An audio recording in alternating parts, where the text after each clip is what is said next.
Oh yeah, Pox is back, baby.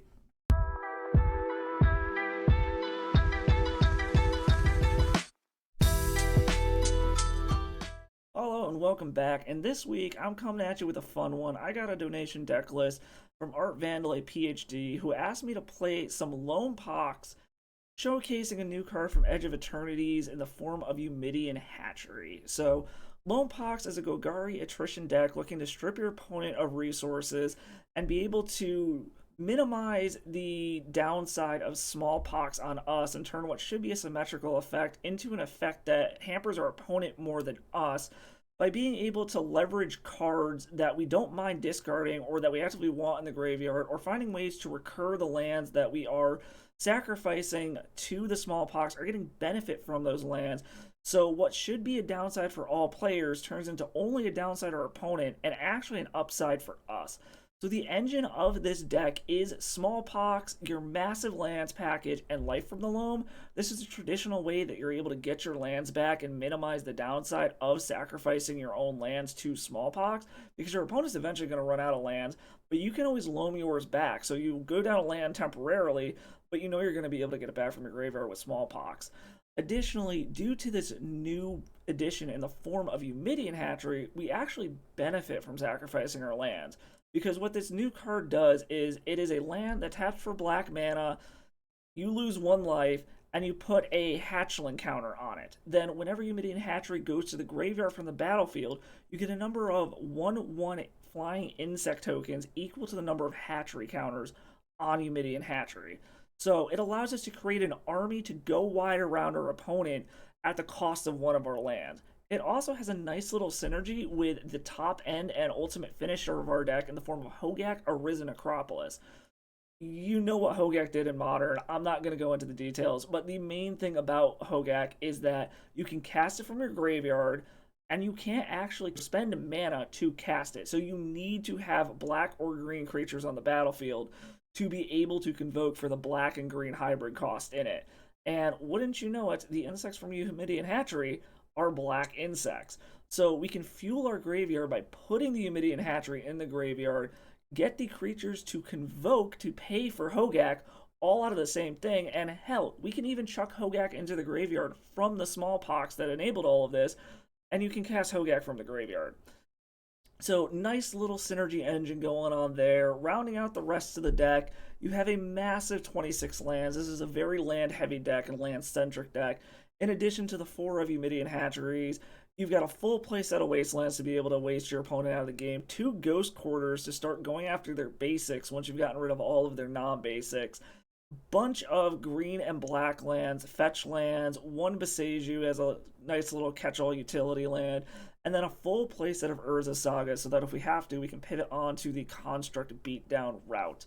Now, typically these decks are very slow. Pox is a grindy attrition style deck, but we do have the help of things like Mox Diamond to be able to get some relatively fast starts and hit the ground running to be able to keep up with how fast the meta is at the moment.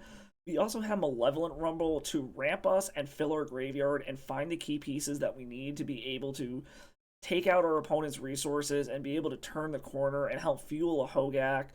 Also have a nice little Urza Saga package here with just some main deck graveyard hate. It's just kind of required in the format at the moment. And a Lava Spur Boot so that you can actually swing in with your Hogaak the turn that you play it, or overwhelm your opponent with Construct tokens and hit them super quickly. We also have Grist the Hunger Tide as another way to fuel our graveyard, create creatures that you can convoke for Hogaak. And it's a really good Planeswalker up against grindy decks because a lot of the blue-based tempo decks are not going to have a good way to deal with it, and it acts as creature creation, removal, and ultimately a win con once the game goes long enough. Rounding out the rest of the deck, Thoughtseize for discard, Fatal Push for removal, Orcish Bowmasters to punish blue decks, give us some bodies to be able to convoke out Hogaak, and notably, again, 2 black bodies, 2 black mana pips. Works perfectly with Hogaak. Our full playset of Smallpox, which is the core of the deck, and then 2 Witherbloom commands as just a modal catch-all kind of spell that can get us lands back. It can remove small creatures, it can blow up small permanents. Just kind of a good filler for the deck to kind of hold it all together here. In the sideboard, you've got a ton of graveyard hate in the form of Fairy Macabre and Endurance, more Besejus and Haywire Might to be able to deal with artifact and enchantment decks. Pick your poison, more enchantment removal, and also good for the Dimir Reanimator deck because all of their big spells, or all their big creatures are going to have flying, and notably, you can make them sacrifice a creature with flying. And then Damping Sphere is a nice little catch-all for stuff like Storm and big mana decks to be able to slow them down. So that is Hogaak Loam Pox for Legacy.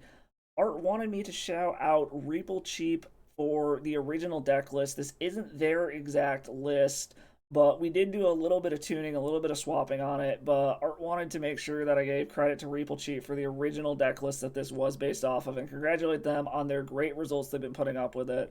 These Eumidian Hatchery POX decks have been putting up some results recently, notably, again, Reaple Cheap, and then also Demonic Tutors was playing it recently as well and putting up some great results. I'm actually seeing it quite a bit.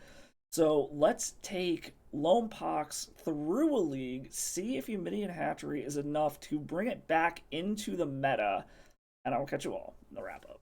Play any of the decks you see on this channel with a Mana Traders rental subscription. With a variety of tiers to fit any budget, Mana Traders lets you play whatever you want in whatever format you want.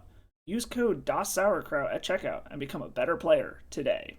Alright, time for some POX. Lost the die roll. This is a decent hand. We're going to go ahead and keep this. This is a very disruption-heavy hand. It doesn't really have any threats at the moment, but I feel between discarding their hand and then being able to smallpox them and hopefully keep them off of anything relevant that this is a pretty good hand to keep, because we'll probably start off on Hatchery into Thoughtseize, and then turn 2, we will either play a black land and smallpox, depending on what they do, or we might wasteland first and then follow up with a smallpox the following turn. Opponent is already going down to 5, so here they had some rough starts, or this is oops all spells, and I'm really hoping it's not oops. This deck does not have a good oops matchup for my testing. Alright, kept on 5. Let's see what they got going on over there. Planar Nexus. Okay. So they are on the Karn Forge deck. The question just becomes, do we want to start out wastelanding them, or do we want to see what their payoff is and go from there? Because we can knock them off of mana now, and then try to follow up. I think we're going to go for taking their payoff here, so we'll play Hatchery, we will Thoughtseize them. Karn and a Glaring Fleshraker and 2 lands. Well, we take Karn because we can kill the Fleshraker with Smallpox. Or we can wasteland their land and then kill it with Fatal Push if they happen to find a 0-drop to play along with this. Alright, they play an Ancient Tomb. Disruptor Flute. Okay. Are they going to name Wasteland? If they do, that does... No, they chose Smallpox to make it cost more. That's mostly fine. We have ways of dealing with that. See what we draw here. Another Verdant Catacombs. Let's make their mana hurt. Because we can trigger Fatal Push with the Smallpox when they go to play the Glaring Fleshraker. So what we're going to do is, in their upkeep, we're going to blow up the Ancient Tomb. Try to restrict their mana a little bit, so they have to play the other Ancient Tomb out, play the Glaring Fleshraker, and then we have Revolt for the Fatal Push. There's the other Ancient Tomb. There is the Fleshraker. And then we will go to end step, and we will Fatal Push the Glaring Fleshraker. And we are just hitting lands at the moment, so we'll just play a land. It doesn't really matter which one. And then we will Malevolent Rumble. And we hit a Saga, a Hatchery, and a Wasteland. It's just a matter of, do we want to try to cut them off of more mana, or do we want to start trying to make Urza Saga tokens? I think we're going to take the Wasteland here. Try to cut them off of mana.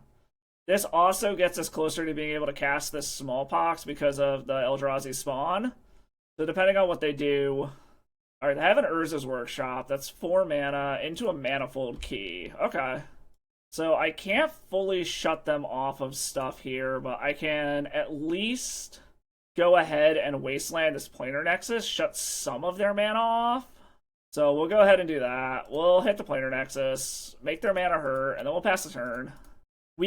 Our life total isn't going to be super relevant, so we can probably start just tapping Eumidian Hatchery to get the counters up on it to make it bigger. And no play from the opponent. Okay, well, we will actually just tap this to get more counters on it. If they're going to kill us, it's going to be all in one turn, and our life total, honestly, isn't going to be super relevant here. So we can play this, play Lava Spur Boots. We can actually equip the boots to our spawn, so we can start attacking. Eldrazi spawn beatdown. Just gotta make sure I don't accidentally click it to sacrifice it. And then end of turn, we're going to go ahead and fetch Underground Mortuary. And then next turn, we can play Smallpox to sack this Eumidian Hatchery.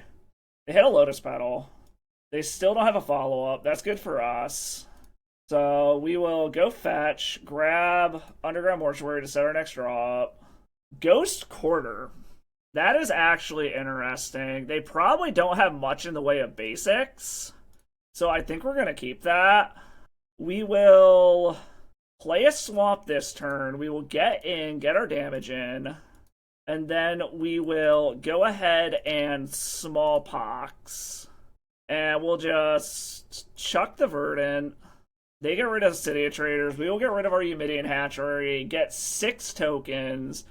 They are empty-handed, and they've got 3 mana to work with, 2 of which hurts them, and then we can Ghost Quarter away their Ancient Tomb next turn. And we've got a 2-turn clock on our hands here, because this is actually 7 damage, and our opponent scoops it up. Okay, taking down game 1, I like that a lot. Up against what our opponent is doing, we want Damping Spheres in, we want Pithing Needle in. There's something to be said about Haywire Might as well, and our Besejus. But then we're really going down on a lot of stuff here. We don't need the Nile Spellbomb. I think we can trim a Gak and a Grist pretty easily. I want to keep the Fatal Pushes in just because of Glaring Fleshraker. And I want to keep Lava Spur Boots in for the sake of being able to get in quickly with like a fast Gak or something. Or being able to pressure with our Urza Sagas. Thoughtseize is decent, but on the draw, it's not going to be as good. Because they're probably going to mulligan for a fast start. Maybe we trim 1 Fatal Push. And hope that our Smallpox and 2 Fatal Pushes is enough here. It's just a matter of, do we want Haywire Might and 2 more Besejus in to be able to blow stuff up? I think we do want the Besejus in. They typically don't have Wastelands. We can probably trim a Forest for a Beseju. And they are a Karn deck, so our Mox Diamonds are very much a liability here, but they enable our fastest starts. That's also kind of a strike against Haywire Might, because they could get a Karn and then we can't activate Haywire Might anyways. So I think we actually are going to trim 1 Mox Diamond, bring the other Beseju in, so that we have as much artifact removal as we can, slow down their fast mana, and then shut off Karn or Mystic Forge or whatever we need with this. And let's try that. Alright, what do we have here? We have both of our Fatal Pushes. We have an Orcish Bowmasters and a Thoughtseize. This is really good to punish up against, like, a One Ring. We just don't have any of our hate cards in hand at the moment. You know what? I think we're going to keep this. They kept on 7 as well. We can punish the One Ring. We can kill a Glaring Fleshraker, no problem. Urza's Tower. Into a Manifold Key, okay.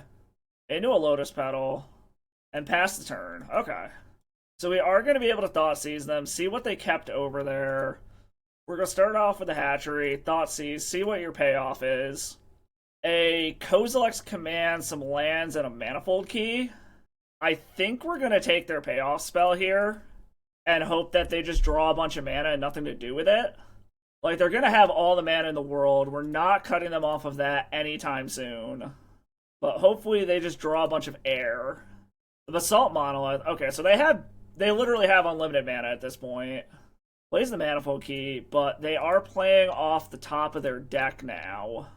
Alright, let's see what we can get here. We hit another Eumidian Hatchery. I think we're going to play Verdant Catacombs, just so that we can guarantee that we can turn on Revolt if they happen to drop a Glaring Fleshraker. And we have the option to flash in Orcish Bowmasters to punish a One Ring if they found that. There's the tower. They have basically unlimited mana. Okay, there's the Glaring Fleshraker. And we can surveil and kill that. So it's a good thing we kept the hand with the Fatal Pushes.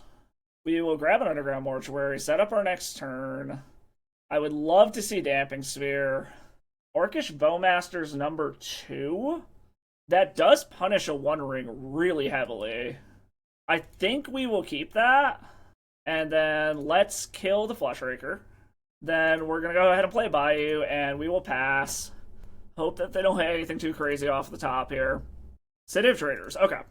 Cool. They don't have anything going on yet. They're just hitting lands. We will flash in Orcish Bowmasters to start getting a clock in. Alright, give us some good deck.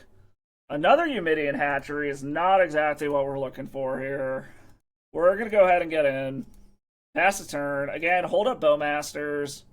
Opponent is not doing anything here. So I think we're going to increase our clock and just flash in another Bowmaster. I'm curious what they drew that they're not playing out here. This could be a Kozilek's Command. Here is a Malevolent Rumble. Let's start off with that. Saga Ghost Quarter Wasteland. We're not limiting their mana. I think we're going to grab the Urza Saga here. Play the Saga. Start working toward being able to get a Pithing Needle or something. Like, we are not restricting their mana in any way, shape, or form with this hand. We also can turn on Revolt with this Eldrazi spawn. Alright, we're seeing some action here. What do they have? This looks like a Kozilek's Command. No, it is a Karn. What can they do? They can get an Ensnaring Bridge and try to turtle up under it. They can get a One Ring. They actually can't... Okay, they're going to grab a Mystic Forge. They're trying to go off of the top of their library here. There's Mystic Forge. They still have virtually unlimited mana here, so they can play pretty much anything off the top of their deck. Another Manifold Key. They have, like, triple unlimited mana. Got rid of an Urza's Workshop. Hopefully it's just a bunch of fluff on the top of their deck here. And they're untapping a key? Oh, they untapped their Mystic Forge. Another Urza's Tower. They do have 2 more untapped, so they're going to be able to just kind of churn through their deck at this point. However, this is starting to limit their mana, and it is doing damage to them. Ancient Tomb. Unfortunately, we really should send 3 of this damage over at Karn. If we just... Oh, no, we took the Lava Spur Boots out. Or did we? Did we take the Lava Spur Boots out? No. So we could top deck a Lava Spur Boots and make a Construct, and then we have another 2/2 to get damage in. It looks like they're just passing the turn. That's good. We draw a Verdant. That, unfortunately, doesn't really do anything for us here, so let's get in. I really want to attack them, but we can't. Karn, face. So we can kill Karn, hit their face, unless they're sandbagging a Kozilek's Command somewhere. Karn is off the board. And then we're going to play a Verdant here. And then we'll pass the turn. They got 1 more turn with this Mystic Forge to try to go off. Untapping their Basalt Monolith. So they just want a bunch of mana. Because as long as this Urza Saga pops off, we can get a Pithing Needle, name Mystic Forge, so they at least can't manipulate the top of their library with it. Grim Monolith. I think that was off the top. Another Karn. So they could turtle up under an Ensnaring Bridge if they can empty their hand out. They could Lattice Lock us, but we've got stuff on board to be able to kill the Karn. Alright, they're looking for something. What are they doing? They could One Ring, try to draw out of this. Paradox Engine. We are probably dead. Untapping a bunch of mana. Just making all the mana in the world to do something. Alright, so just for the sake of our own sanity here, I think we're going to go ahead and make our construct, like, do what we can here, and then just F6 through the turn, just to save our own clock and not have to, like, react to any of this. We'll grab a Bayou, and then we will yield until the next end step. And basically, we just gotta hope that the top card of their library, or their top 2 cards of their library are lands. Is basically what we need to happen here. Eldrazi Confluence. Well, that's interesting. What does this do? Choose 3. You may choose the same mode. Gets +3, -3. Exiles target non-land permanent. Then return it. Or create some spawns. Okay, well, we'll let them just kind of churn through their deck. There is a world where they can kill themselves with this Mystic Forge trying to churn through the deck. So we'll let them do their thing. We also need to be able to react to a Glaring Flushraker if they cast one. Tapping all of their mana for something. Is this just going to be like a huge Kozilek's return? Or Kozilek's command? It does look like it. So they're going to be able to basically stack their deck however the hell they want. So I'm assuming this means they're probably going to stack a Fleshraker on top. Because we want to be able to kill the Fleshraker and hope they don't put like Fleshraker. Alright, so opponent is playing a Disruptor Flute. What are they naming with Disruptor Flute? Like, they basically just got to stack their deck. Naming Fatal Push. I mean, I can still cast it. Okay, there's a Fleshraker. Did they put a whatchamacallit on top? Kozilek's command. No, they double Fleshrakered. Okay. Yeah, we'll concede to the double Fleshraker. That's fine. Alright, I think we're just gonna keep it as is. We didn't see any of our sideboard cards that game. So I think we're just gonna run it back. Alright, let's see a fast start with some hate cards. I actually like this quite a bit. It's turn 1 Malevolent Rumble to find some hate pieces and a Wasteland. I think we're gonna keep this. We could also start off with Urza's Saga on one and then play the Wasteland. But I think we're going to play Wasteland, play Mox Diamond, chuck one of the Verdants, and Malevolent Rumble looking for another hate card here. Okay. We can pretty quickly Wasteland lock them. Opponent did keep on 7 as well, so hopefully they don't have a crazy fast start here. I'm pretty sure this deck does not play basics, so we don't even have to dredge Life from the Loam back yet. We can just play Ghost Quarter, take out their land, or we could even just play Urza's Saga, take out their first land, turn 2, Ghost Quarter, and then go to making, whatchamacallit? City of Traders. Lotus Petal. 3 mana right off the bat. What do we got? Is this a Kozilek's command already? Yes. Kozilek's command, make a spawn, exile my Life from the Loam. Okay. Well, we don't have a full-on lock then, but that's fine. I don't think we really need to at the moment. There's a Small Pox. I actually think we want to do that, because that's going to wipe out all of their mana. So let's Verdant. We will fetch the Verdant. We're going to get rid of our basic Swamp and just wipe their entire board. And then we can Wasteland whatever land they play.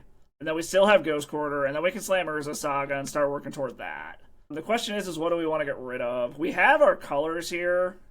So I think we're going to get rid of the Verdant. Like, this gives us all the color we need right now. Maybe I should have gotten rid of the Ghost Quarter, but I want to just keep Wastelanding them and cut them off of mana while I work up my way to this Urza's Saga. We will get rid of the basic Swamp. They chucked a One Ring. Okay. Urza's Tower, and they just pass. Okay. What do we draw? We draw Eumidian Hatchery, so that gives us some more mana. So I can go ahead and play Urza's Saga. And then there's no point in letting them keep their land. So we'll get rid of it. And then depending on what land they play, we can either Ghost Quarter or we can play Eumidian Hatchery to start getting a clock. And at any point, if we draw a whatchamacallit, we're just live. Life from the Loam. We can just get them in the lock. Another Wasteland. So now I need to decide, do I want to Wasteland them or do I want to start getting Urza's Saga constructs and being able to actually have a clock here? Like, we do need a clock eventually. They've got 4 cards. They'll have 5.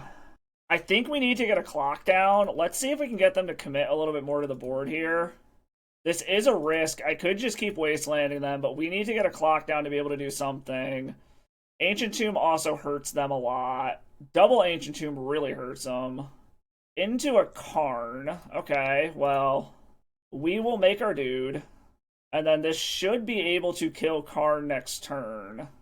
Unless they just uptick it to kill the Mox Diamond. But we can shut down Karn next turn. That's not really a problem. Hopefully we get something good here. We hit a Hogaak. That will be good. Can we... Yeah, we actually can go ahead and get Hogaak down this turn, but I feel like we want to kill one of their lands first. Pithing Needle, name Karn, the Great Creator. And, like, we can Ghost Quarter our own Hatchery and get Hogaak down. Or we can start hitting their mana. We don't need this mana for anything, so let's attack Karn to start. Or actually, we don't even need to. We can just go ahead and hit their face here. We will hit their own face. And then the question just becomes is what land do we want to get off of this Ghost Quarter? I think we can only get a green land here. So we're going to Ghost Quarter our own hatchery. Because we're kind of okay with their Ancient Tombs being their lands. Oh, we took out our basic forest. Oops. Okay, well, then we are wholly relying on this. And then we will Hogaak and get rid of stuff that we can't dredge back anyways. And then we need one more. Let's get rid of one of the Verdants, because we got a whole bunch of them. And just present them with a clock they have one turn to deal with. If they tap these Ancient Tombs, they're dead on board. And then we'll just try to wasteland whatever their next land is. This may have been a mistake. I don't know. These Ancient Tombs come at a real cost. If they're tapping them, they have to win this turn. Because they can't search with Karn. They typically don't have good ways to remove artifacts in their deck. Or at least not that I've seen. It's going to be very hard to get enough mana to Kozilek's command away Hogaak. They could One Ring to buy a turn. But I feel like if they had the One Ring, they would have just slammed it. There's an Urza's Tower, so we can wasteland that. Went to 11. 3 cards in hand. What can they do here? They're floating some mana and then taking a while to decide what they want to do. We are getting blessed by the Tattle. Say hi, Tattle. Alright, untap their mana, decided against it. If they do pass the turn, we absolutely are going to wasteland this Urza's Tower. Make sure that they have no pain-free mana. Alright, opponent's playing a Glaring Fleshraker and a Grim Monolith. Okay. I can't tell if they are trying to make blockers or what. Yes, it looks like they're just trying to make blockers. Alright, so it looks like they're passing the turn. They have a one-shot of free mana here. I think we just swing out, see what happens here first. And then we're going to wasteland the tower so that they don't have any pain-free mana other than this one shot with Grim Monolith. Okay, they're going to soak up the damage there, soak up some damage there. Trample 2 over. They're down to 1. And then we will play Wasteland. Your Ancient Tombs are off. And we just see if they can figure out how to get out of this from 1. And they scoop it up. All right, on the board. I like it. On to the next one. All right, lost the die roll. I don't hate this hand. I like that we have removal. I like that we theoretically have a quick small pox. We have Orcish Bowmasters to try to get this Hogaak out pretty fast. As long as our opponent isn't on something blazingly fast, I actually like this quite a bit. The question just becomes is, do we want to chuck the Wasteland to the Smox Diamond, or do we want to chuck the Underground Mortuary? Mortuary lets us be able to hold up mana to be able to flash in Bowmasters. But if they are on a basic heavy deck, Wasteland isn't going to do anything, but we'll see. Supraz and Scary. Okay, so they are very much on... They're either going to be on Wheel Stompy, or they're going to be on Mississippi River. So we'll see what we draw to decide what we want to do. We draw Bloodstained Mire, so we could chuck the Bloodstained Mire. The question just becomes, is do we want to try to cut them off of mana right off of the bat? I feel like probably... Well, regardless of what we're doing, we're going to do the Mox Diamond. I actually think we are going to chuck the Underground Mortuary. I want untapped mana more. So let's chuck the Underground Mortuary, play a Wasteland, take out their Scary, and then we will plan on probably Bloodstained Mire, go grab a Bayou, flash in Orcish Bowmasters next turn. Set up to try to get Hogaak down. Urza's Saga. Okay. Well... There's actually a world now where I kind of want to Smallpox. We could also Witherbloom command. Get back our Wasteland? I think we're just going to play Bloodstained Mire and pass. And then get back our Wasteland next turn so we can actually play it and use it so that they can't know it's coming. So we'll pass the turn. Saga goes up to 2. They might be able to get 1 construct out of this. If they have... okay, there's a Chrome Mox. So this has even more value now. This is definitely Wheel Stompy, though. Pitching a Force of Will under it. Okay, into another Chrome Mox. So are they just setting up to be able to make Saga tokens? Days Undoing. Okay. Alright, so I like where we're at here. We can go ahead and crack Bloodstained Mire, grab a Bayou, flash in Orcish Bowmasters, ping the opponent. We hit a Swamp. We are going to go ahead and cast this. We will mill 3. We will destroy one of your Chrome Moxes. We will mill 3. Let's get rid of the Chrome Mox with the Force of Will to send a message. 3 mana. Hull Breacher. Okay, that's totally fine. I don't actually care about that at all. We will get back our Wasteland. Play our Wasteland. We will blow up your Urza Saga. And then we will play Hogaak. We have a bunch of lands in here, so we do have to get rid of some of them. Let's get rid of the Underground Mortuary. Tap this. Play a Hogaak. And then next turn we can Smallpox, get rid of their Hull Breacher. Or, depending on what we draw, we might be able to just Fatal Push it.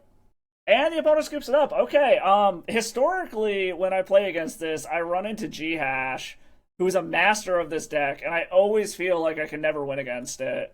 So it feels good to take a game against it, especially game 1. So we are going to bring in... I think we want to bring in Endurance. Probably bring in Damping Spheres. And then what else do we want to bring in here? We could bring in Haywire Might. I don't know if that's really going to do much. We could bring in Fairy Macabres. I don't know how much that's going to do. Probably trim a Hogaak.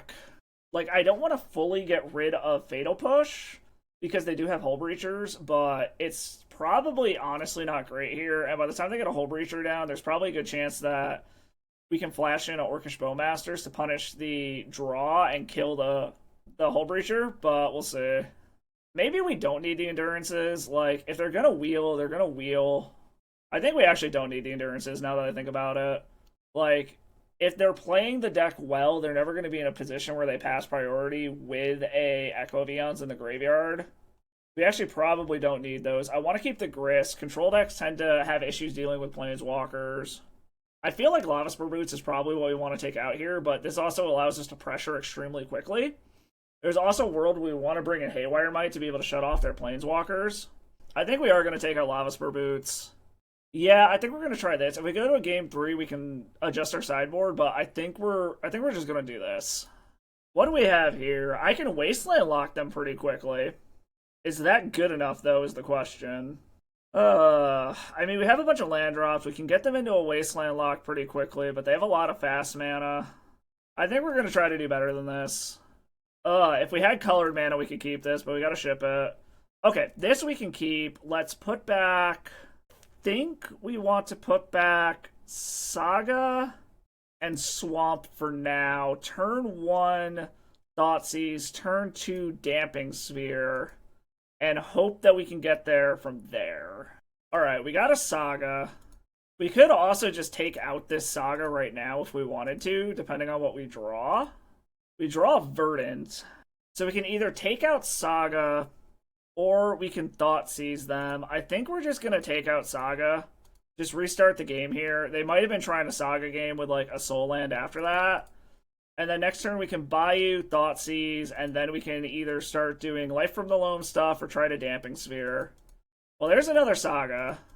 So that's a little annoying, but not the end of the world. We'll see what they've got going on over there. Okay, I don't hate Smallpox. We'll play Bayou.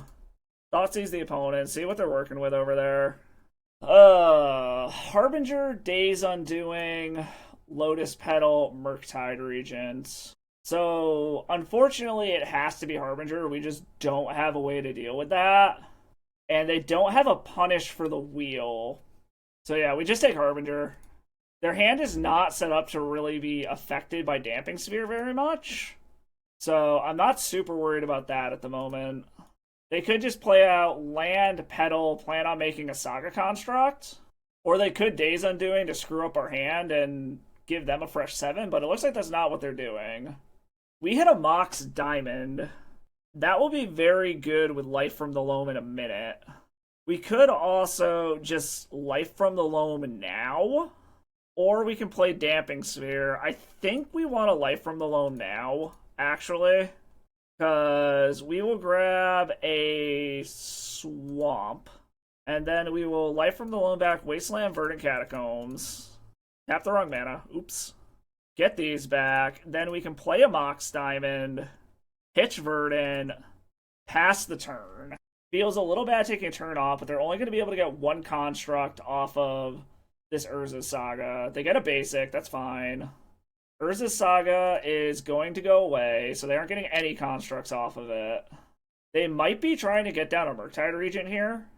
Like, that could be what they're trying to go for. They might go grab a artifact that they can pitch into the void for this Murktide Regent. Or they could Lotus Petal to ramp it out. Soul Guide Lantern. Okay. Well, there goes my Life from the Loam idea, but that's not the worst thing in the world, honestly. Like, we're pretty well set up regardless. Plated the island. Are they just wheeling for the hell of it? Or they're going to Murktide Regent here. Alright, there's Murky Boy. The question is do they have a Force of Will for this Small Pox? It is just a 3/3. We hit our own Urza's Saga. I actually kind of like that. Like, I actually like that a lot. So we're going to play our own Urza's Saga here. And I think what we're going to do is tap, tap, tap. Just float all of our mana. Start out with a Small Pox. We will get rid of our Wasteland, which is not doing anything at the moment. And we're probably just going to get rid of the basic Swamp. They got rid of their Days Undoing. And then we are going to go ahead and play a Damping Sphere to be able to shut off any of their Soul Lands. And then we just go through the Urza Saga beatdown route. We're doing a pretty good job of restricting our opponent from really being able to go off. And then we're going to start being able to beat down with constructs here. Bolted in a Support Springs. Okay. Are they looking for a wheel? Or are they just, like, holding up a Hellbreacher? Alright, opponent just passes from there. They've got 2 cards in hand. What do we draw? Another Urza Saga. I mean, sure. We'll play Saga. Sagaing will continue until morale improves. They could have a wheel plus Hullbreacher here, which would be annoying, but just cracking Soul Guide Lantern to draw a card, that's fine. Play another land, 3 cards in hand, 3 mana. Another Murktide Regent. This one actually has a counter on it. Okay. That is fine. We will make a dude. We might be giving up a construct here, unfortunately. So there's a Bowmaster. So we can make another construct and just keep going the beatdown route, and then we will play Bowmaster later. That's honestly probably our best bet here. So we will go ahead and make a dude. Go grab our Lava Spur Boots. Oh, we did not keep the booties. I thought we did. Well, we will play an Isle Spellbomb. And then we will get in. And we can always crack the Spellbomb to draw a card if we need to. And then we can make a dude or just flash in Orcish Bowmasters. Forgot we took the boots out. We will probably just crack the Spellbomb to draw a card end of turn, regardless of what they do here. Like, their graveyard's already all filled up. And opponent scoops it up anyways. Good game, opponent. On to the next one. Alright, finally won a die roll. I like that. I very much like this hand. We are going to go ahead and keep the shit out of this. We are going to go ahead and Mox Diamond, pitch a Saga, play a Saga, Life from the Loam back the Saga so we can get our Dredge started. And then we can start working our way through construct tokens. We have a Small Pox. This is exactly what this deck wants to see in an opening hand. Alright.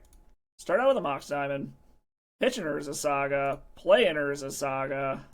And then Loam back the Urza Saga. That is a hell of a turn 1. This is when we find out we're up against Oops All Spells. I was kidding.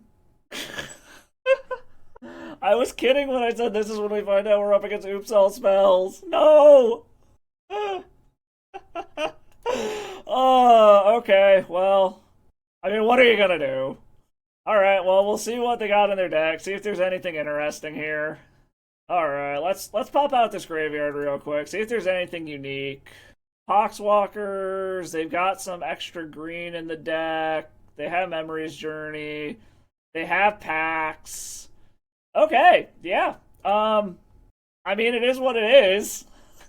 Had a great start, and then our opponent just had a turn one. Like, unfortunately, this deck is very, very weak to Oops All spells. We do not have counter magic. This was unfortunately what we were hoping to not hit. Bring in Fairy Macabres. Bring in Damping Spheres. Bring in Endurances. They are not drawing cards, so we can pretty easily take out the Bowmasters. We can take out the Fatal Pushes, and honestly, we can take out the Lava Spur Boots. We just need to not die more so than actually close the game out. So this to slow them down if we can get it on turn one. Fairy Macabres and Endurances to eat their graveyard. And just hope for the best. Let's try that. Well, I have a turn one Thoughtseize. That's probably the best we can do here, so let's keep this. Hope they mulligan into Oblivion and we just take their key card. Nope, they kept on 7. Okay. Well, we are going to cast this. We're going to Thoughtseize them before we decide what land we want to play. We will chuck a Wasteland, Thoughtseize them. So they've got Undercity Informer and Goblin Charbelcher. We can work our way... We didn't bring in Pithing Needle, did we? No, we did not. I think we take the Undercity Informer. We will play Urza's Saga. Pass a turn. I should have brought in Pithing Needle for the Charbelcher juke, but it is what it is. Disciple of Freyalise tapped. Because they've got a slower hand... Okay, we got a Boseiju to be able to take out a Goblin Charbelcher. So I feel a little bit better about that. We will play Wasteland, make our constructs, and then if they get Charbelcher on the stack, we can go ahead and just Boseiju it. Boggart Bog, okay. Untapped. Lotus Petal. So are they playing the Goblin Charbelcher now? Or did they find another spy effect? Alright, playing the Charbelcher. That is mostly fine. Since they're passing the turn, we can make a construct here. We don't have to Boseiju them on our turn. And we can see what we draw before we decide if we need to Boseiju. Grist the Hunger Tide. I do need to be able to Boseiju that, so we're just going to float some mana. We will go grab our Nile Spellbomb to keep the graveyard locked down. And then we will blow up Goblin Charbelcher. And unfortunately, we cannot Wasteland them. We need our mana. And then we will get in with our construct and hope that this set them back enough. We do know they have a removal spell in hand, so there is a world where they can get rid of this. Playing another Boggart Bog, so this could be a Fell the Profane on our construct. Which, if they're just killing our construct, that's mostly fine. Played it tapped. Interesting. Oh, just playing a Boggart Trawler of their own. Okay. That is mostly fine. So we know their hand is just a Fell the Profane at the moment. We hit a Fairy Macabre. Let's go ahead and Malevolent Rumble. Try to find something relevant here. I don't hate any of this. I think we're going to take the Verdant so that we can go grab a Surveil Land. And then we're not going to bother getting in with the construct here. Cabal Therapy, what are they going to name? Like, they can flash it back and snag something out of our hand, but I don't think it actually matters. Because we know they still just have a Fell the Profane in hand. Chose Crop Rotation. That is not a card in my deck at all, opponent. They can sacrifice their Boggart Trawler to be able to strip, like, Grist or something out of our hand, if they decide that that is necessary. And opponent just scoops it up there. Okay, cool. Now we just have to do this while we are on the draw, which is not going to be good. Since we know that they have Charbelcher now, we're going to bring in Pithing Needle. As much as it pains me to do this, I think we're going to trim a Smallpox. They're typically going to go off with a single land anyways. So I think we're safe to trim one Smallpox, and let's try that. Alright, this is unkeepable. Go figure, we have all 3 of our Smallpoxes. Maybe the Damping Sphere isn't a good idea. I'm just trying to think of if like we can slam it on turn 1, it slows them down from being able to do stuff. But we gotta ship this. Opponent starts on 7. If they kept a slow hand, this is great. If they didn't, we're kinda in the dirt. Like, we could try to mulligan to Oblivion to find some form of graveyard hate. They kept 7. You know what? I think we're going to keep this. We're going to bin the Witherbloom command. This might be a mistake, but like I don't want to mulligan into Oblivion and then have kept a slower hand with a discard spell to start. Well, I mean, if they just pop off on turn 1, they pop off on turn 1. It is what it is. Once Upon a Time. I do really have a soft spot for this card. I loved it in Modern Infect. I was so mad when it got banned because of Amulet Titan. Found a Balustrade Spy. Do they have the mana to be able to play it this turn? Garden of Freyalise. So, no. Okay. So what you're telling me is there's a shot. We hit a Smallpox. We don't have double black. So I think we're going to Mox Diamond and then just blow up their land. They clearly don't have the mana. And we will play Wasteland, or Ghost Quarter. We know this is a Strip Mine. Like, we're just hoping they don't have the fast mana to go off with this. The fact that they played a tap land makes me think they don't. And they keep playing green lands. I would absolutely love... Hogaak is not what I'm looking for here. And we're starting to run out of lands. I really don't want a Malevolent Rumble here. Like, this just feels so bad having to do all of this. Just trying to keep them off of mana. We need to hit another land so that we can at least loan back our stuff. They also might just be looking for a black mana source to be able to ritual this thing out. But it looks like they have no mana at all. So if we hit a land, we have a little bit of a reprieve here. We hit another Mox Diamond, which is useless. So I guess it's just a matter of who gets lands first. And so far, they are not hitting them. We have a lot more lands in our deck than they do. And we hit a Wasteland, so let's play Wasteland. We will play Malevolent Rumble. And we will grab the Fairy Macabre. And then next turn, we can dredge back some stuff. And this gives us at least some protection against them trying to go for it. Okay, they chucked the Balustrade Spy, so they could have a Reanimate line. In which case, we will go ahead and just Fairy Macabre out this Balustrade Spy. Alright, opponent is still not hitting lands. That is good for us. We do need a clock, though, but at the very least, we can get back an Urza's Saga and play that. And opponent chucks a Narcomoeba. Or we just hit an Urza's Saga. That's fine as well. We will grab Ghost Quarter, Wasteland, Saga. And this is not doing anything anyway, so we can go ahead and tap that. Get our lands back, play a Saga, and then we can play a Mox Diamond, chuck. We don't need a Redundant Wasteland right now.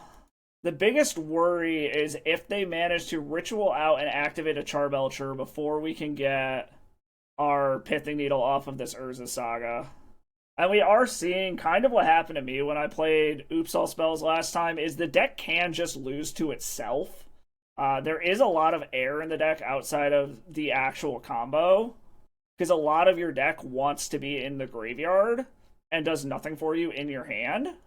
And like, I do think the calls for banning it are completely unwarranted. The deck is beatable. Yes, it's annoying. Yes, it is bad play patterns from both sides of the table, but it doesn't have an egregious win rate. Its play rate has actually been dropping from what I've seen. Like, yeah, it's not a fun deck, but I don't think it's ban worthy by any means.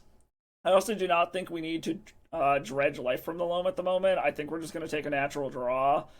We have all the lands we need for what we want to do, and we have our colors in the form of the Mox Diamonds.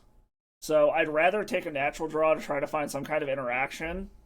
Alright, so our opponent disconnected. I don't know if they X'd out, they've got bad internet, what's going on, but we'll see if they come back. It's been a little while since the start of this turn. It's been 4 minutes already, so we'll see if they come back. Okay, well, our opponent timed out and never came back. I don't know if they had bad internet or if they just salted off and decided to quit the game, but either way, positive record is locked. Let's go. Alright, won the die roll, let's go. Thoughtseize, Smallpox, Fatal Push. Do I think this is good? I think we can do better. Let's mulligan this. Okay, yes, this is much, much better. We can keep this. I think we're going to put the Malevolent Rumble to the bottom for now. And we are going to start off with a Mox Diamond. Pitching this Swamp. Play an Urza Saga. And then we are going to Thoughtseize the opponent. See what they're working with over there.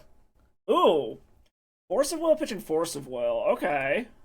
So they like their hand. That makes me think they're a combo deck. Force pitching Force doesn't tell me anything. Tundra, okay. Into a Tamiyo.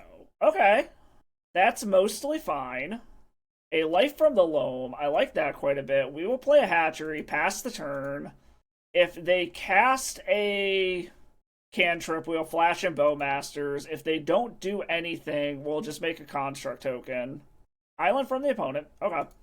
Getting it with Tamiyo, getting their clue. Passing the turn. Okay, so they're not casting a cantrip yet. If they do now, I'm not super concerned about it. And we will see what we draw here. We draw a Fatal Push. So, unfortunately, we really shouldn't make a construct here, because we don't have a way to get more land. It also turns on Fatal Push for this Tamiyo. So, I think we're just going to make some mana. Do we want Spell Bomb, or do we want the booties? I think we want the Spell Bomb. We are going to attempt to force the action on this Tamiyo here. And if they try to flip it in response, we will flash in the Bowmasters. They do not. So in that case then, I think we're just going to flash in... Well, no. I think we're going to Life from the Loam, because we can replay this Saga. And we will replay the Saga. Saga-ing will continue until morale improves. And then we will go ahead and get in with the construct. Pass the turn. Drawing a card off of their clue. That's fine. Unfortunately, we are shields down right now, but I'm not overly concerned about that yet. Thundertrap Trainer. Okay. So this is probably Jeskai Wizards into a Ponder. And it looks like they're just passing the turn. I'm not going to actually dredge yet. I would like more interaction. Another Life from the Loam. Okay. So we'll play the Swamp that they know about. Get in. And we will just keep making construct tokens, basically. This could just be a Swords to Plowshares, which I'm actually super okay with. Yep, that's totally fine. We'll pass the turn. Another land, okay. Into a Ponder. We are going to flash in the Bowmasters now. And I think we're going to try to kill the Thundertrap Trainer. Just get that off the board. And then as soon as they pass priority, another Thundertrap Trainer. Okay, that's fine. I think we're going to bomb them here. Like, after they get whatever their card is. End of turn, we'll just go ahead and crack the Nile Spellbomb, draw a card. So they have a sword, so they have an answer for this Orcish Bowmasters now. Cracking their Flooded Strand, that's fine. I'm sure they're going after the Bowmaster. There's the red mana. Yep, there's the swords on the Bowmaster to turn their cantrips back on. That's fine. And like I said, we are going to bomb their graveyard and draw a card. I like Grist. That is very good. We are not going to dredge the Life from Loam. We already have one in hand, and we hit a Wasteland.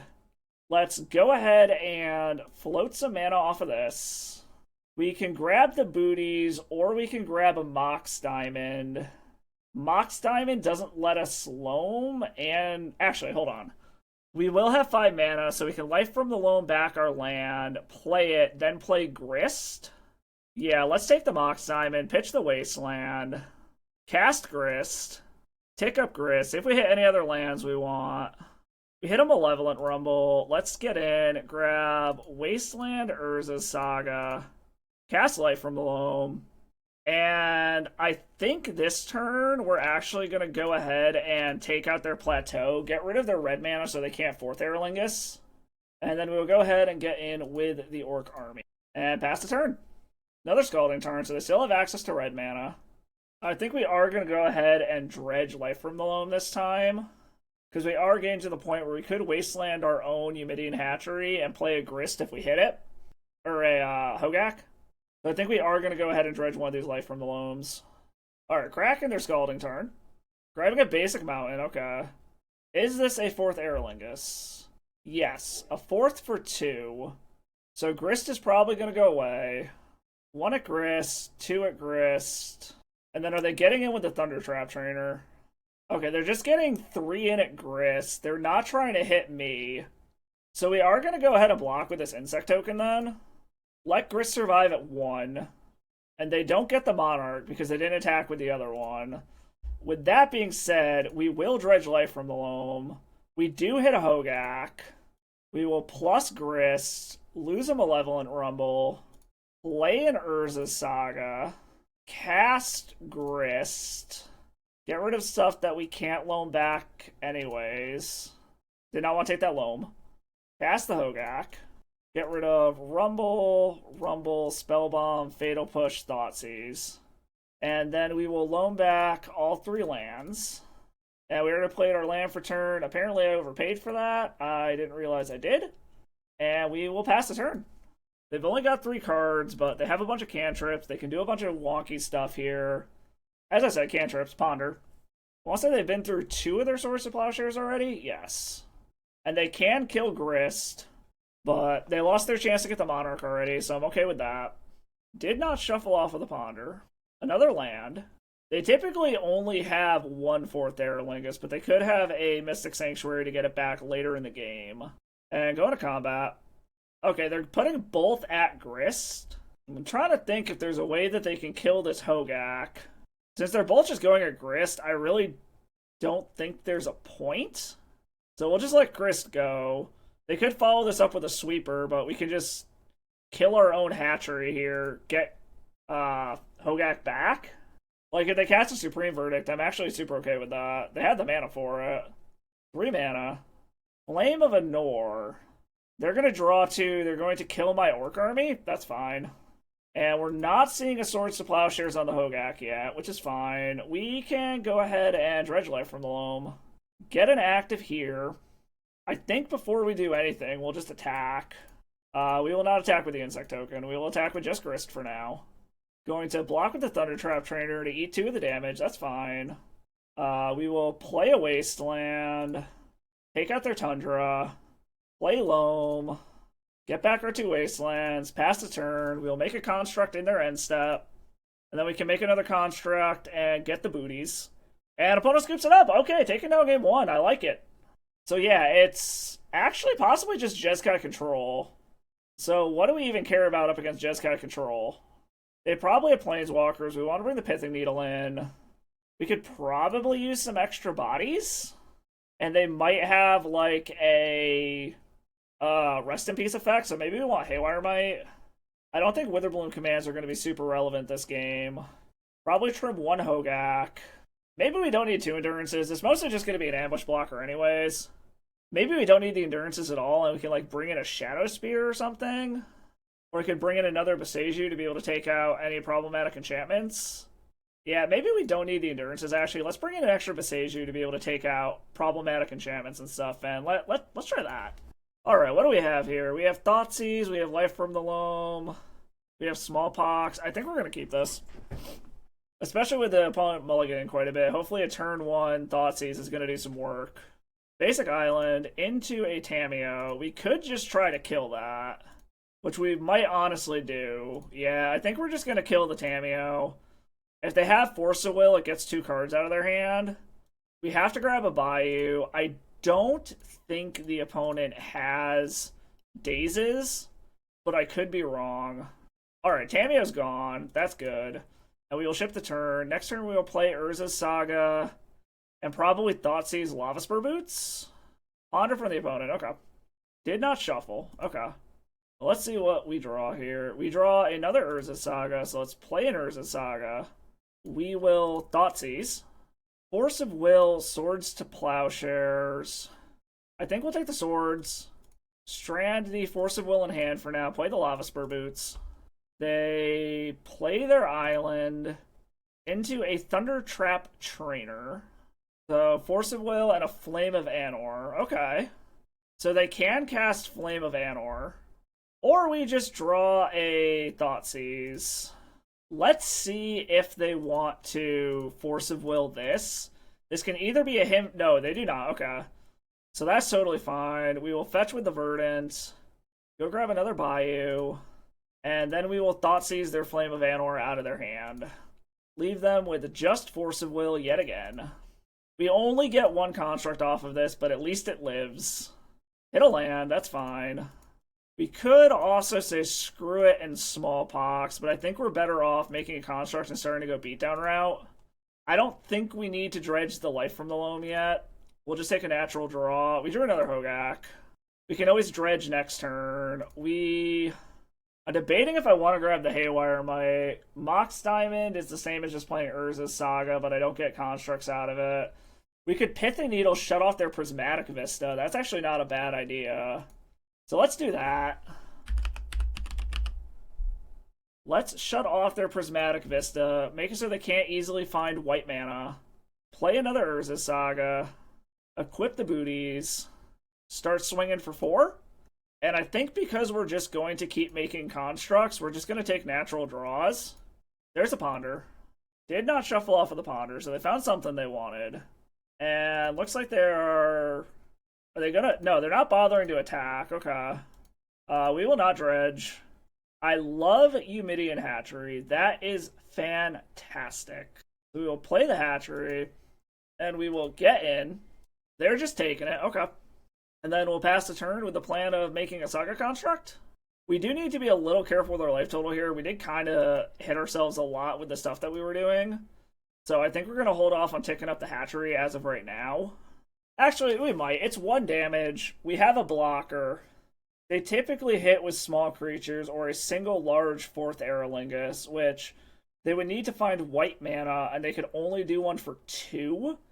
And then I can block 1, take 3. Alright, opponent is not attacking. We will go ahead and make a construct. I still don't think we need to dredge life from the Loam here, or do we? No, I think we'll take a natural draw. Okay, I like Thoughtseize a lot. Let's make a dude. And now we can go ahead and go grab our Nile Spellbomb. We can move the booties over. With only 3 cards in hand and 3 mana, this is a risk because I'm shields down from being able to do anything, and I could have Thoughtseized here, but I think it's more important to represent lethal on board and force them to deal with it to get cards out of their hand than it is to try to Thoughtseize them, because we know one of the cards is a Force of Will, which as of right now is dead, and Thoughtseize could turn it on. Alright, move the boots over. They have to be able to deal with one of these and block the other, otherwise they are dead. Blocking 1.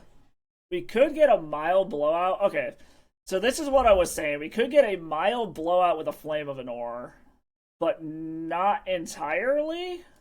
Alright, opponent's to 7. 2 cards in hand. We know one of them is a Force of Will. They did turn on their Prismatic Vista by blowing up the Pithing Needle, but they're still staring down lethal on board. Grabbing a Plains. Do they have a Swords to Plowshares to finish the other one off, or is that what they're looking for? Another Thunder Trap Trainer. Okay. Looking for answers. Surgical Extraction. Okay. And they are surgicaling my Urza's Saga, going to 4. So they need to have an answer for one of these yet again. We know one of their cards is a Force of Will. So with this being the situation that we have here, we are absolutely going to Thoughtseize first before anything else to see what's going on.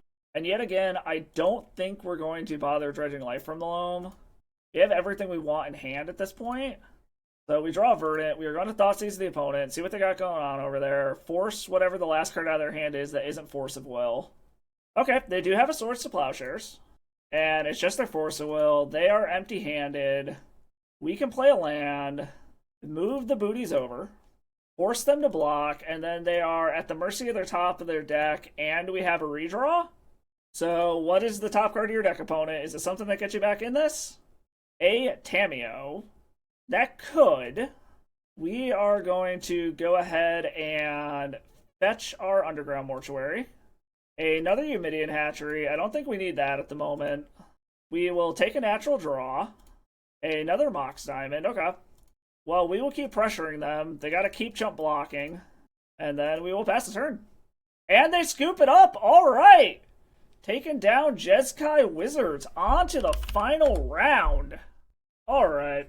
Lost the die roll in the final round. Cannot keep this as it is a one-lander. Gotta ship this. Okay, I think we can keep this. We are heavy on Urza's Sagas, but I think we're going to start off on Verdant Catacombs pass. Bottom 1 Smallpox. If our opponent plays a creature, we can go ahead and Fatal Push it. Otherwise, we can go get a tap land. And, okay, well, that's shut off. We are up against some kind of Stompy deck. So we will see what we get here. That does shut off Fatal Push, which is a little annoying, but not the end of the world. a basic forest. We will start off with Verdant Catacombs and pass. Let's see what flavor of Stompy they're on. We do have all of our color. Okay, they're Eldrazi. Well, that is annoying. Alright, they took our Smallpox. Kinda to be expected. Unfortunately, our Fatal Push could have answered it if it wasn't for this Chalice of the Void. We do have ways to kill this Chalice of the Void. And we can hit a Wasteland. We could Wasteland them. They have a lot of mana. I think we're going to go ahead and keep this. Take a beat off of this Thought-Knots here. Just to try to stop them from doing anything too broken here. We'll get rid of the Eldrazi Temple. We might send this Fatal Push into the Void. Cavern of Souls, that's kind of irrelevant to me. Green mana. Glaring Fleshraker, okay. That is kind of annoying.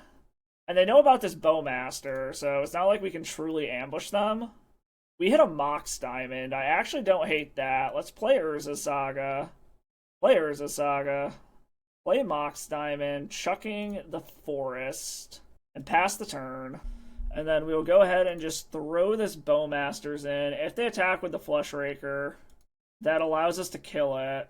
Wastscape Battle Mage. They are going to exile my Urza Saga. Well, that's annoying. Alright, they did have a very fast start here. I mean, we have to flash in the Bowmaster. Like, it's kind of obligatory at this point. Let's go ahead and just ping them. They are doing a lot of damage to themselves, which is kind of helpful, but getting in with the Thought-Knots here, we will chump block. Yeah, I don't know if we can get back into this one. We'll try, but I mean, we have another Saga. Unfortunately, this Bowmaster is just on chump blocking duty. Yeah, this Chalice on one kind of actually screwed us amazingly. The most important card in our hand is a 1-drop. More colored mana. More green mana. Another Thought-Knots here. I mean, that doesn't really matter at this point. Just getting some chip damage in. Like, they can take our Fatal Push. It's not going to do anything anyways. We will block the Thought-Knots here. Take 4. Instead of 6. Yeah, I don't think we have an answer to this. Yeah, especially with the Nile Spellbomb. Yeah, they just got off too fast. The most important card in our hand, unfortunately, was a 1-drop, and they were able to shut that down. So, little unfortunate. They just had a blazing fast start, but it is what it is. So, up against Eldrazi. Damping Sphere's absolutely in. Shadow Spear probably isn't a bad idea. We don't need the Nile Spellbomb. We can probably trim 1 Hogaak. I don't think anything else in our sideboard particularly matters. Fatal Push is relevant, so I don't want to get rid of it. Maybe trim some amount of discard? Because, like, 1-drops are risky, but I do want the Fatal Pushes in case they don't have a Chalice of the Void to be able to answer their creatures. And let's try that and see if we can pull back. Alright, give us a good hand deck. Give me something good. Okay, I like this. We can go ahead and keep this. I like this quite a bit. Well, we will go full bore here. We will double Mox Diamond, play a Wasteland. I do have to tap the Wasteland, but I think that's fine for turn 1 to be able to do this. And then I think we will take another Wasteland. And this puts Hogaak in the yard, and this actually... Okay, an opponent scoops it up. We actually had a turn 1 Hogaak. As crazy as that is, apparently our opponent was just like, nope, not dealing with that. Okay, final game. Let's see if we can pull that off again. Do I want to change anything is the question. I don't think so. Let's run it back. Alright, yeah, I like this. We'll keep. We're a little tight on mana. They have a Devourer of Destiny to start. Okay. Got rid of a Wasteland, a Kozilek's Command, and an Eldrazi Linebreaker. Okay. Cavern of Souls. And nothing to follow it up. Our hope is that we either hit a Mox Diamond. No, we hit Lava Spur Boots. Let's just play a Swamp, play the Booties, and then hope they can't go too crazy next turn, because our plan is to just Eumidian Hatchery and Damping Sphere. Unless we hit something better. Alright, well, they have a Linebreaker. That's going to hit us for a little bit here, but we're going to be able to hit back. Unfortunately, that is kind of a big hit. We hit a Wasteland. Do I want to start out with the Wasteland? I could also just play Damping Sphere, take another hit off of this Linebreaker, Yeah, I think that's fine. We'll hurt ourselves a bit here. This is a long game. We're not going for a fast one. This shuts off the Eldrazi Temple for making 2 mana. However, I have Ugin does get around that, which is mildly annoying. Well, maybe we should have played Smallpox instead. We are not in good shape now. That said, we'll cut him off of a bunch of mana. Take a Wasteland, and we will blow up the Eye of Ugin, play a Smallpox, sacrifice the Hatchery. They're down to 1 land. We have a couple of dudes to block with, but I don't like where we're at, that's for sure. And they still have 4 mana, 5 mana. Do you have a 6 to be able, or no, you need 7 to cast that. But it looks like they got something. Is it a, no, it's a Kozilek's Command. And that's just lethal, isn't it? Yeah, okay. We kind of just took turns going back and forth, just beating the shit out of each other, but I guess this kind of came down to whoever's on the play wins this one, but good game, opponent. Just trading blazing fast starts between each other. That was an absolute blast of a league. This deck felt great. I will say that it kind of perpetually felt like I was on the back foot until I really wasted my opponent out of their resources, but that's just something that kind of comes with playing POX in general. You always kind of feel like you're on the back foot until your opponent is completely out of resources, and then you can kind of turn the corner. It's very rare to get starts with this style of deck where you just feel like you're overrunning your opponent right off of the bat. Granted, we did actually get to see we were going to get down a turn 1 Hogaak to be able to do that, which does show that this deck actually can get some just blazing fast, basically free win starts. But yeah, the deck actually was an absolute blast to play. It did really well. It felt really, really good up against any kind of deck that was trying to play a long game. Admittedly, it did feel like Stompy matchups are going to be rough, and we saw that with the Eldrazi matchup where we kind of just took turns running each other, took turns running each other over. That it very much is, it's hard to keep up with super fast decks if you're not on the play, especially when they get those blazing fast starts like that. That also said, in my testing, and as we saw in the league, if your opponent is able to go wide, this deck does have a hard time dealing with a wide board state. The removal is all kind of just 1-for-1 stuff, whether it's Fatal Push or Smallpox. You can only really deal with 1 creature at a time. So, especially in my testing, which you didn't see here, like up against the energy decks, they just go super, super wide, and they can kind of just get enough creatures on the board that they can survive a Smallpox and a Fatal Push, end up just running you over with small creatures if they're able to get wide enough fast enough. So I will say, keep those in mind if you want to play this deck. As far as the deck list itself goes, Eumidian Hatchery was great. It had some really cool lines where we were able to blow up our own land to get the creatures to be able to either go wide and kill our opponent, or get the black creatures we needed to be able to convoke out Hogaak. And while it is a downside that it deals 1 damage to you, a lot of the time we didn't really feel like we were in much of a position where I had to manage my life total too much. Again, up against an aggro go wide deck, you probably do need to take that more into consideration, but it really didn't feel like a downside in the matches that we played. I really don't have a huge amount of recommendations for this deck. The main deck feels great. The original version of this deck that I was given from Art had a currency converter instead of Lava Spur Boots. Last minute, they asked me to swap it out to give it a shot, and Lava Spur Boots was relevant. I do like the grind potential for the currency converter, but while I was testing, it did feel good in a few matches, but it did feel very, very slow. So that is something to keep in mind. That is an alternative that you could do if you expect a much more tempo or blue-based meta to have more grind value in the deck and be able to pop out little 2/2 tokens, also help convoke Hogaak, and just get some additional card advantage in the deck. But other than that, this deck feels really, really solid. Sideboard wise, the only real things I can say is Haywire Might didn't really come up a ton. I see why it's in there. I think it's a good addition. It just didn't really come up in this league. The Damping Spheres were a request from Art as a catch-all, and I think they're a great addition, and I think they would have mattered. if it weren't for the fact that they either just didn't show up or our opponent just happened to have a deal with it or have a way to deal with it right off the bat and remove it basically as soon as we got it on the battlefield. But if it had stuck, it definitely would have helped us up against Eldrazi. I definitely think it would have helped up against Mystic Forge if we'd found it.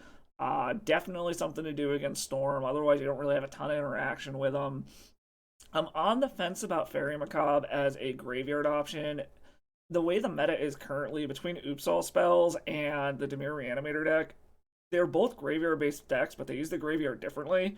And Fairy Macabre is better against Reanimator. Leyline of the Void is better up against Oops All spells. But with the dominance of Dimir Reanimator at the moment, I do think going with Macabre over Leyline is a better option. So it's just something to keep in mind depending on what your local meta looks like or what you're expecting. And that is an option you could swap out as well. But I think Fairy Macabre is a good choice just going into a blind meta due to the pure abundance of the Dimir Reanimator deck. The only other thing I could say about the sideboard is maybe two Besejus is a bit much. Maybe we could swap those out for something like a Force of Vigor. Maybe we could swap those out for something like a Null Rod or Collector Roof effect. Well, yes, it is a Nombo with your Mox Diamonds. You only have 4 of them. And you really want to hurt those super fast artifact decks. Mystic Forge is ticking up. Last I looked, it was the second most played deck in the meta at like, I think it was 8 or 9% the last time I looked at the numbers. So it's something to consider. You probably just want to board out your artifacts and just bring in those just to shut them down so that they can't get blazing fast starts. We lucked out a little bit up against that Mystic Forge player just because it kind of hit a bunch of air. But if they had actually been able to find finishers, I think that match may have gone differently. But overall, this feels great. This feels like POX is competitive again. I'm not going to say it's tier 1, but you don't need to be embarrassed showing up to an event with this kind of deck. It has game.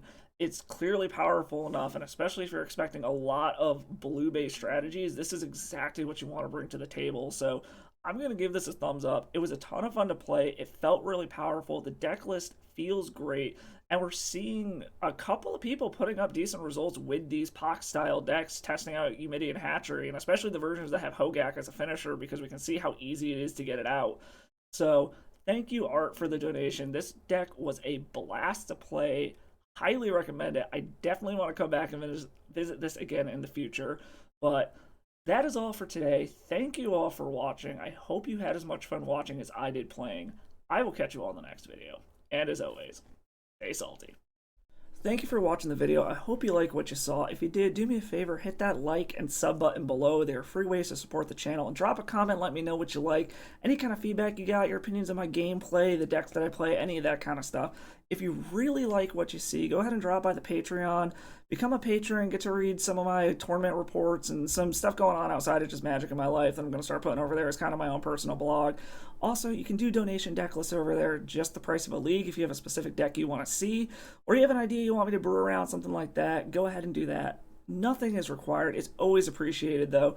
Any donations go directly back into the channel, covering stuff such as leagues for donation decks or the rental program that I'm a part of. I am a small-time YouTuber. I'm doing this for fun. I really hope you all like what you saw. I truly appreciate you all stopping by. I will catch you all in the next video, and as always, stay salty.